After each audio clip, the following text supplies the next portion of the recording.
ನಮಸ್ಕಾರ, ನೀವು ನೋಡ್ತಾ ಇದ್ದೀರಾ ನ್ಯೂಸ್ ಫಸ್ಟ್ ಲೈವ್. ನಾನು ಸಬಾ ಹಕೀಂ. ಪ್ರಮುಖ ಸುದ್ದಿಗಳನ್ನು ನೋಡೋಣ. ಮೊದಲಿಗೆ ಹೆಡ್ಲೈನ್ಸ್.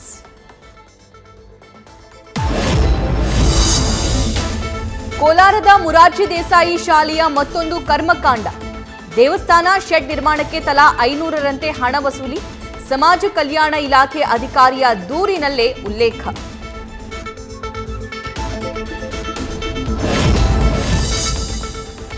ಅಮಾನತಾದ ಸಂಸದರಿಂದ ಸಂಸತ್ ಬಾಗಿಲಲ್ಲಿ ಪ್ರತಿಭಟನೆ.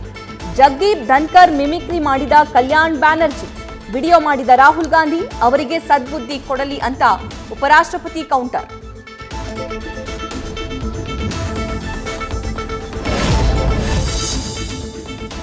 ಅರವತ್ತು ವರ್ಷ ಮೇಲ್ಪಟ್ಟವರು, ಗರ್ಭಿಣಿಯರು ಮಾಸ್ಕ್ ಧರಿಸಿ, ಜನದಟ್ಟಣೆ ಅವಾಯ್ಡ್ ಮಾಡಿ. ಹಲವು ಸಲಹೆಗಳನ್ನ ನೀಡಿರುವ ಆರೋಗ್ಯ ಇಲಾಖೆ.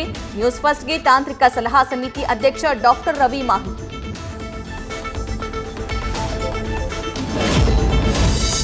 ರಾಯಚೂರು ರಿಮ್ಸ್ ಆಸ್ಪತ್ರೆಯಲ್ಲಿ ಔಷಧಗಳ ಅಭಾವ. ಚಿಕಿತ್ಸೆಗಾಗಿ ಬರುವ ರೋಗಿಗಳಿಗೆ ಔಷಧಿಯೇ ಇಲ್ಲ. ವೈದ್ಯರೇ ಖಾಸಗಿ ಮೆಡಿಕಲ್ಗಳಿಗೆ ಬರೆದುಕೊಟ್ಟು ರವಾನೆ.